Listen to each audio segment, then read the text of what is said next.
Hey there, hope you're all good. I met Jason Hunt, the guy who runs and organises the guitar show, the UK's biggest guitar show in Birmingham every year. I I reached out to Jason initially because after going to a couple of these shows, I absolutely love them, obviously, and it made me think about what goes on behind the scenes, what goes into the organising, running, how do the vendors get involved? Are people looking for specific things when these shows are put on? I had a lot of questions, and on the off chance I reached out to Jason, um, just seeing if he'd be up for a chat about these kinds of things. And fair play to him, he was. And so I met up with him, and he was really generous with his time. We covered so many topics to the point where, after looking at all the footage, I'm going to have to split it into two parts. So this is part one. I'd encourage you to please check both parts. And if you do watch this video, please like, subscribe, do all the YouTubey things, share it, because it's a really, really interesting conversation. Jason was a great person to speak to, and he was really great at sharing his thoughts and opinions on a whole host of topics. And to be fair, I had even more questions and things I would have liked to have talked about, but I think Jason was probably sick of me by the end, so he's probably glad to see the back of me. But no, for real, it was really awesome to meet him. Watch both parts because it's a really interesting chat, and please share your comments. If you're one of the exhibitors, if you've attended one of these events, please share your experiences in it. So yeah, please watch both parts. It's a really, really good listen. You know, it's a long video, so pop a cup of tea, I'll stick it on in the background, whatever. If you want to watch it, absolutely. You can stare at two blokes chatting about music for a while. That's fine if that's your thing. But thank you all for watching, and yeah, here's part one of my chat with Jason Hunt. Hey there, I'm with Jason Hunt of the Guitar Show UK. Jason is the man behind the awesome event that occurs every year in Birmingham, the biggest guitar show in the UK, and he's very kindly invited me to pop round, have a bit of a chat about what goes on behind the scenes, where the guitar show came from, and potentially what we're looking towards in the future. Yeah. So I've got a few questions. Okay.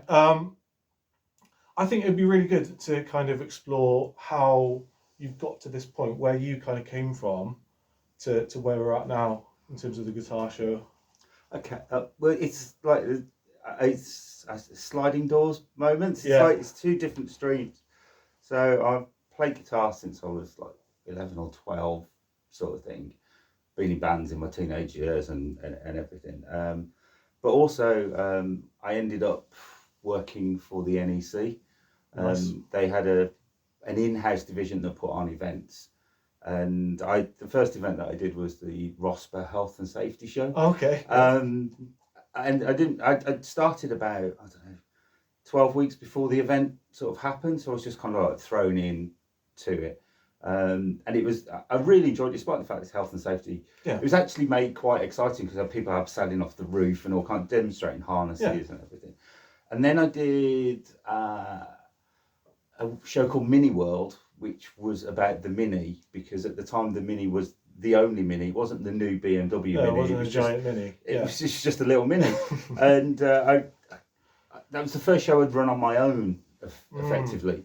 And had 11,010 people come to a show about the Mini. I remember that because it's binary. And I just really, really loved doing events. And then I did classic car shows, I did vintage car shows, I did antique shows, I did photography shows. I just did events, and I really, really liked them. And I think, you grow up in Birmingham, you go to the NEC as a kid and everything. Parents used to take me to the good home show and stuff like that. And I just really, really liked events. And at the same time, I'd kind of realised that, like, for the bands, I was kind of booking the gigs and putting the events on. So I'd actually got a small section of the sort of like skill set that I developed on my own. So when I got to the NEC, it all just kind of felt like the same but bigger. And I was stood in the storeroom one day, and the MD came in and he said, do you play guitar? I was like, I do. Yeah, do you want to do a music show? I was like, nice.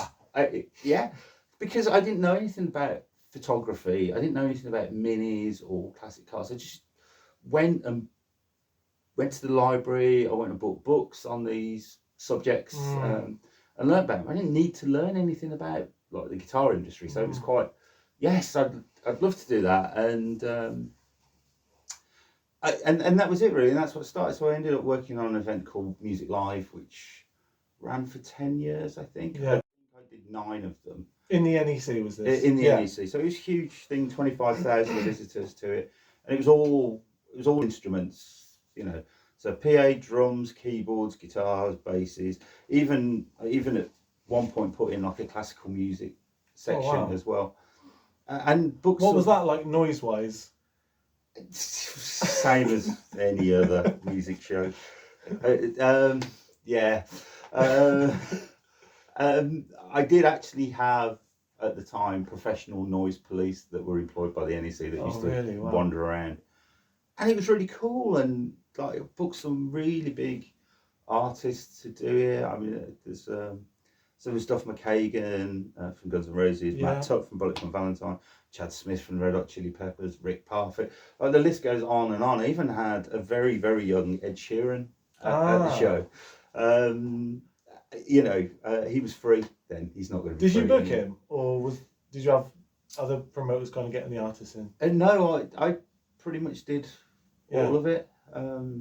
So could you see, like, I know not to just focus on Ed, but could you see that? Oh God, no! Was it just this guy's available? Yeah, it was this guy's available. He's free, and he came along with a music educator called Access to Music.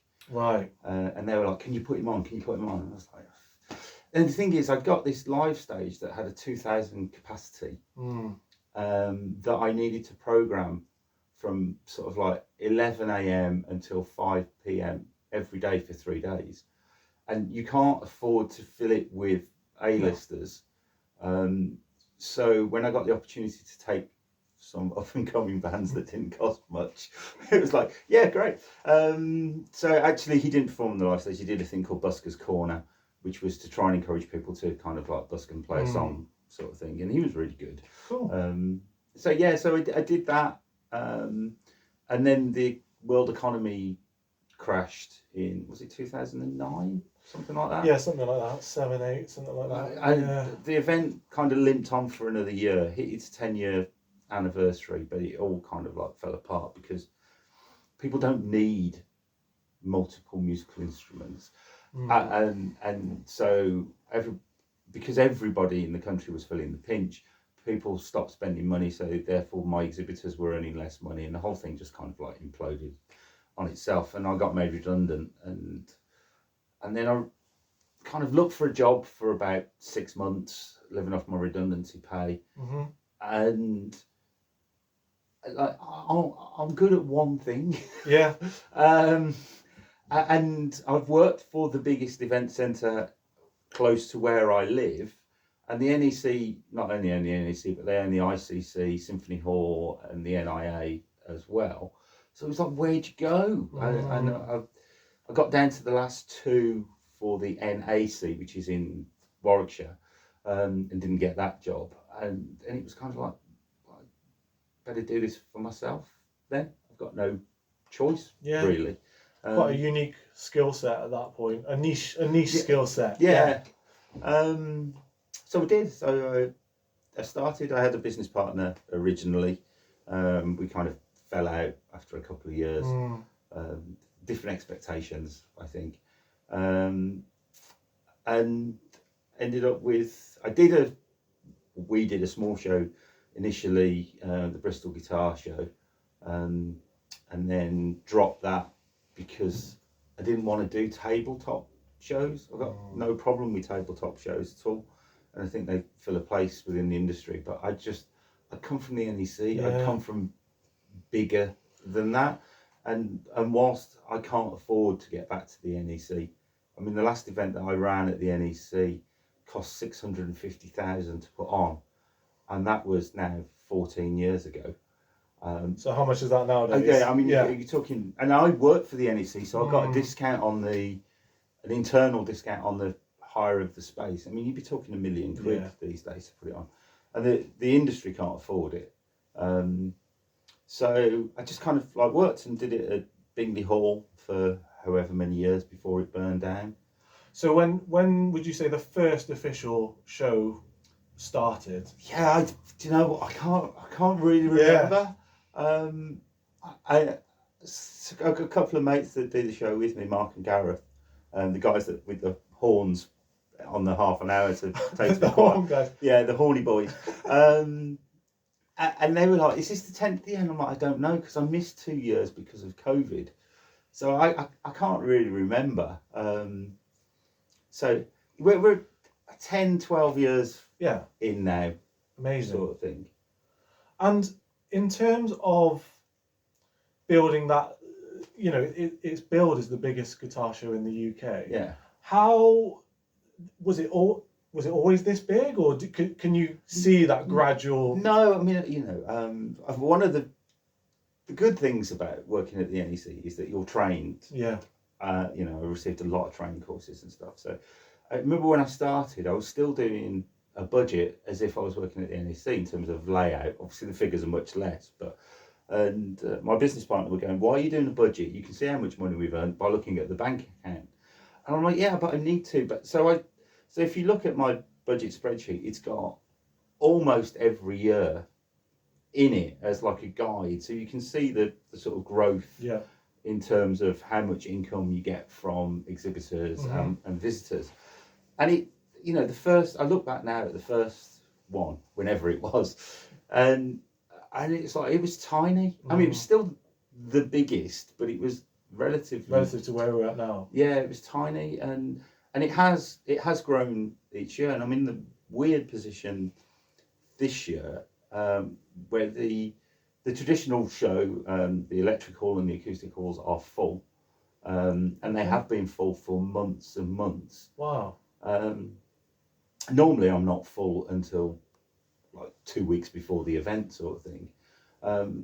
But I've added a third hall for 2025.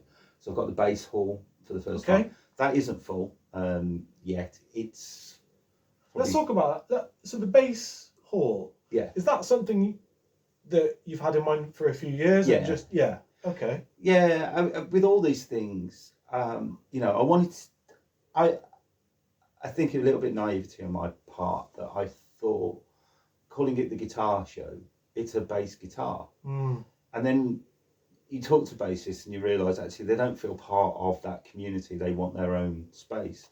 And at Bingley, I was limited by how much space I'd got, because it was a comparatively much smaller venue than the one I'm in now. Yeah. And so Bingley burned, or the roof burnt down in the September, and the event was due to take place in the following February. Right. And I'd already sold most of the floor space for that event, and so my budget was based on that event.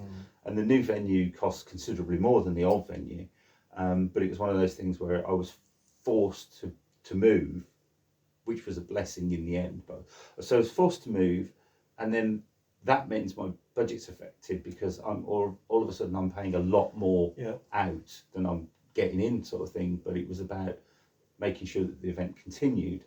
So the first year I just took the minimum sort of space I could take, and then the second year, which was this year's event, I'd managed to fill both halls completely, which then means that you're then working on a different level when it comes to budgeting. So then I looked at it and I was like, I can now afford to take the third hall at there. So 2023 was the first in the new venue, is that right? Wow, okay. So that's the first one I went to.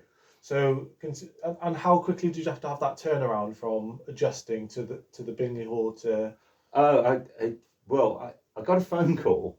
It was one of the weird things. I was sat in my office and I was working late. I was only working late because I was going into Birmingham to meet some of my colleagues at the university I work at for a curry.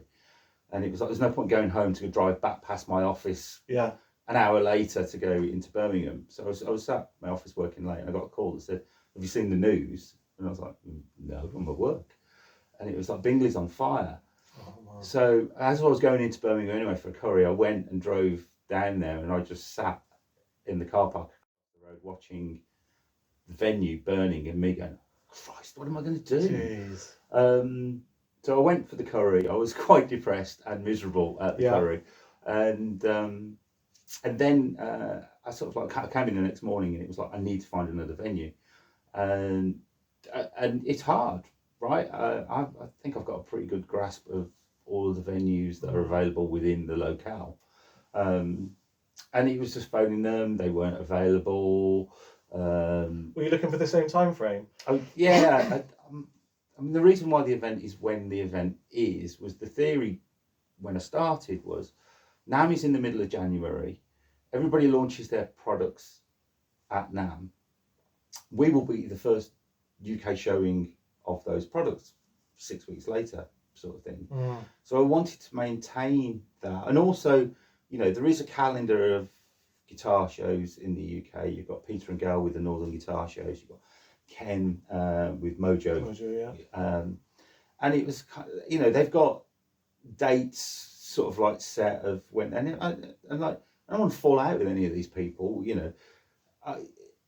So mine is that sort of like, I suppose, the start of the season, if you like.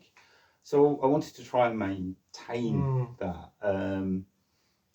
And the first one back after COVID, I'd had to do in May, because in the February it was still a bit sketchy. And to be honest, I couldn't not run one in the May, otherwise I was going to be bankrupt. Right, yeah. Always a good incentive to get it going. Yeah. And I really didn't want to go bankrupt, but I hadn't earned any money for 2 years. So, and I'd asked the exhibitors at the time, do you want me to keep it in May, or do you want to go back to February?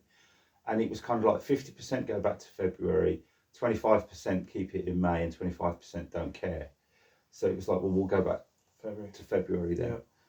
So that was fire. Everything was the end of September. It took me 6 weeks to find a venue, because it's not just, hey, if you got enough space.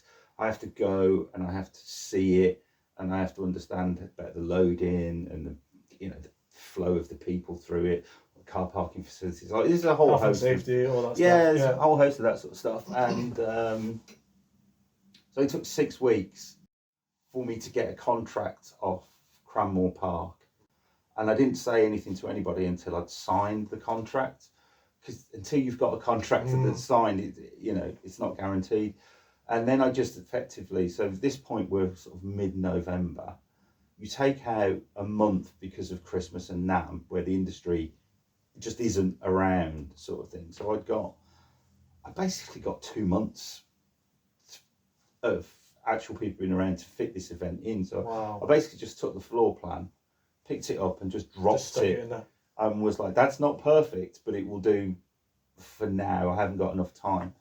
And then it was only after that event that I could then go, okay, let's redraw the floor plan and try and make it fit within the venue better.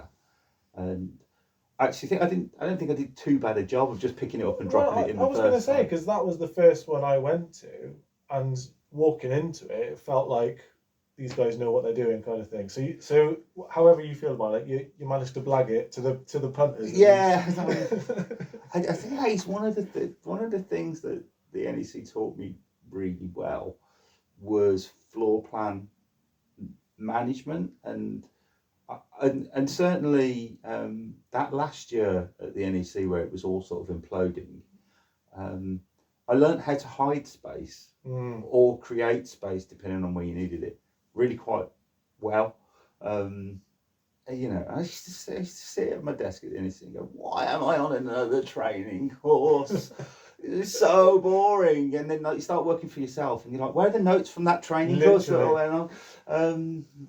You know, and I didn't have to do health and safety at the NEC. There was someone who did that.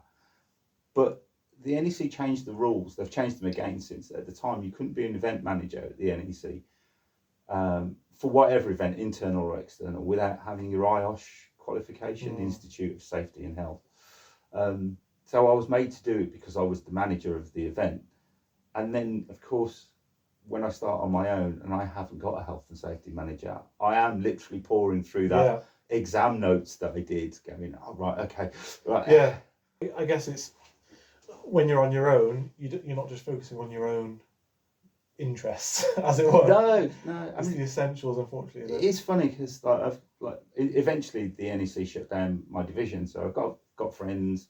You know, I saw a couple of them 2 weeks ago, we went out for a beer, and we've all gone off and done different things since. And we were laughing. You know, you sit there and you talk about, you sit at your desk and you go, I run this show, and you know, I mean, this is just like, I would say all this money that this event's making and it's going direct to the NEC. I should be making this money because I run this show. And then when you go self-employed, you realise you didn't run that show at all, because like when you've got the NEC's bank, you haven't got to worry about cash flow management.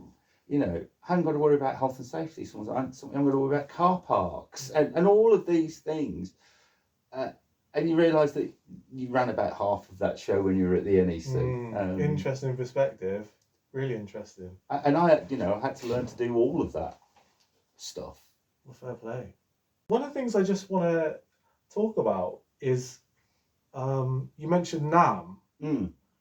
And I think there's this kind of preconception online or otherwise in the public psyche that the guitar show and NAMM are similar events, but chatting to you, I know they're very different. So can you kind of talk about like what the differences are there? Yeah, I mean, it's apart from the scale of it, it's like 100,000 people go to NAMM or something, and it's in California in the sunshine. So NAMM is a trade show. Yeah. So they're not interested in selling a guitar. They're interested in you buying 250 guitars for your store over the next 12 months, sort of thing. So it's purely business to business transactions. It says there's a big, you'll have seen the pictures of the outside of the convention centre, because they appear online every year, and it says welcome to NAMM, but we believe in making music, or whatever the thing is they use. But there's also another sign that says not for the public. It really, you don't see that very often, do you? No. Yeah.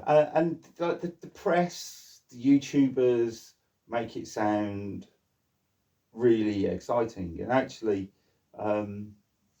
it could be selling saucepans. It's like, you know, your shop needs to buy 250 saucepans for the next 12 months. That's what it is. And whilst the press and everything are really good at pointing out, like, oh, there's Steve Vai or Stevie Wonder or whatever, actually 99% of the people that are wandering around are mom and pop store owners in America. There's a lot of blue blazers and chinos. And I mean, don't get me wrong, I really enjoy going. It's a lot of fun. It looks amazing, to be fair. I mean, it's incredibly tiring. Like, you have been there, like, it opens at 10. By 12 o'clock, your phone's going ping, you've done your 10,000 steps for the day, sort of thing. It's so busy that getting a coffee can take you half an hour, sort of thing. So essentially, what I'm hearing is it sounds like it's more of like a shop window rather than the guitar show where it's come and have a go. Yeah, and that is take this away today kind of thing. Yeah, and yes, the guitar show, if you're a consumer visitor, is much more fun, because of a lot of the time you go to NAMM, it's like, no, you're not actually allowed to pick it up and play it. Apart from the fact that if you're, I don't know, Rhett Shull or something and you're filming, then of course you can pick it up and play it. Yeah. And you do. I'm aware this is a YouTube thing. It's fine. No. Fucking YouTubers everywhere. Like, you can't move for them, and you're trying to get to a meeting or something, and there's like selfie sticks. They're not selfie sticks anymore, are they? They're gimbals. Yeah. Everywhere. But honestly, I mean, at least half the audience are YouTubers, I think, these days. It's, they put on the smile when the camera's on, and it drops. It drops when the record button stopped. It's, you know, if you could go, I think anybody would enjoy it once. I think, because I've been like 20 odd times now. It's a work thing for me. I go and I meet people. How does NAMM influence your show in any way? Only the reason being that because of the product launches 6 weeks later, that's the only influence that it has.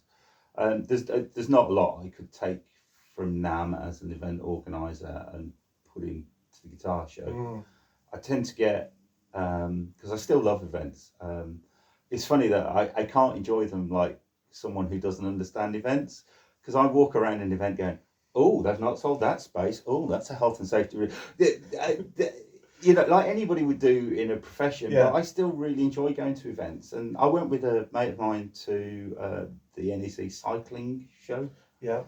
And I was like, oh, that's interesting. I wonder if I could do that. And that's where I kind of get my inspiration from, other consumer events. Amazing. What I noticed is walking around is that you're trying to cater for a lot of different styles, a lot of different flavours, different musicians, and they're all looking for different things. And I guess, how are you able to kind of cater for those different styles? And do you notice changes in trends or what people are looking for?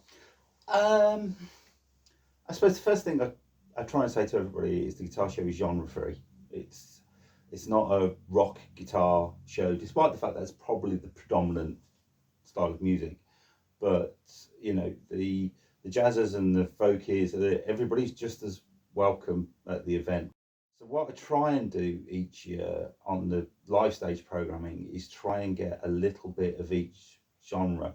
Sometimes I do it really well, sometimes I don't, and that's not through a lack of trying. Sometimes it's just what is available at the time, and it's been very interesting for me to see audience reaction to things that I think are going to go very well and don't, and audience reactions to things that I think that'll fill a space. That you know, it's good. It'll fill a space, and actually it's rammed, and it's not so much a change in musical taste. It's a change in how the visitors interact with all things guitar. So a couple of years ago, I had Peter Hook from New Order. Really cool guy, really nice guy, really funny, and it was okay, the attendance for him. But at the same time, I have like Dan and Mick on from That Pedal Show, and there's like 1 million people trying to get into the room, and you think, okay, I've known Mick for like 20 years, you know, he's a really nice guy and everything, and I watched That Pedal Show because I just find it really interesting.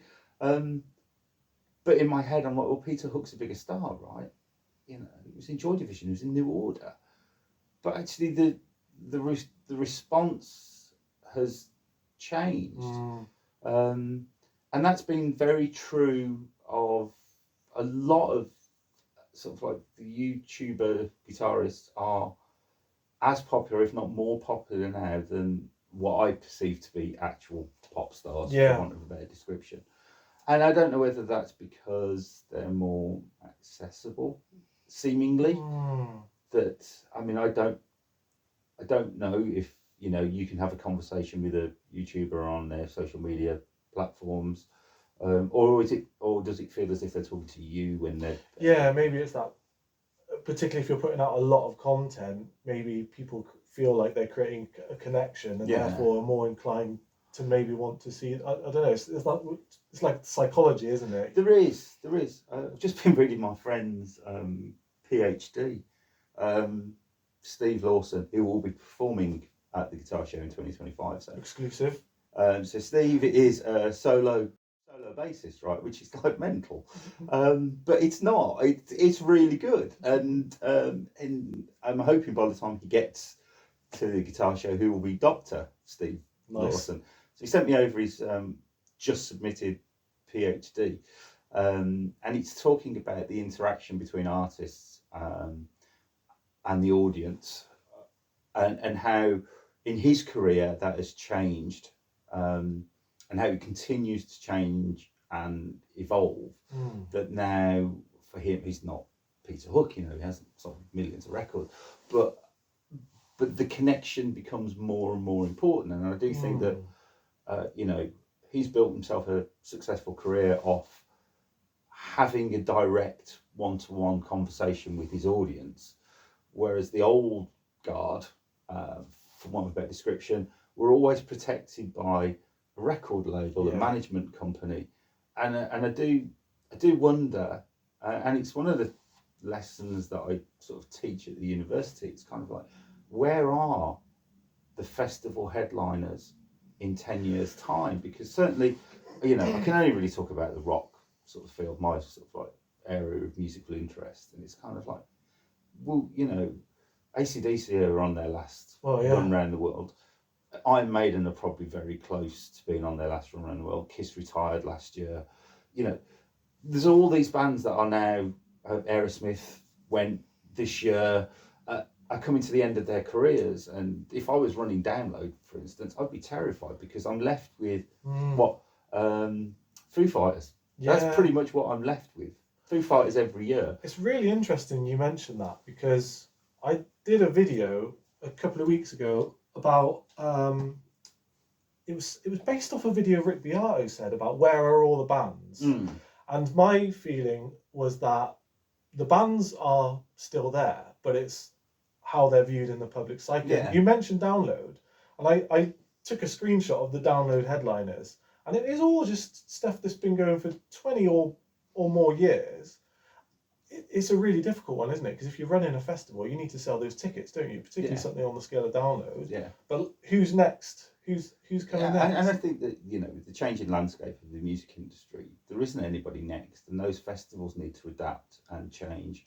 And maybe you end up with not 3 stages, but you end up with 6 stages, because you can fill the arena in front of those stages with 10,000 people, not 50,000. Yeah, I don't know. Fortunately, it's not my problem. No. But I think that, and that the whole, going back to the original point, it's kind of like the artists that seem to be connecting with the audience at the moment are the ones that have like a one-to-one connection, and it is just a part of that changing world. And I've just got to make sure that the event continues to follow that trend. You know, the event isn't a trend creator. It's just making sure that you're riding the zeitgeist at that sort of time. Absolutely.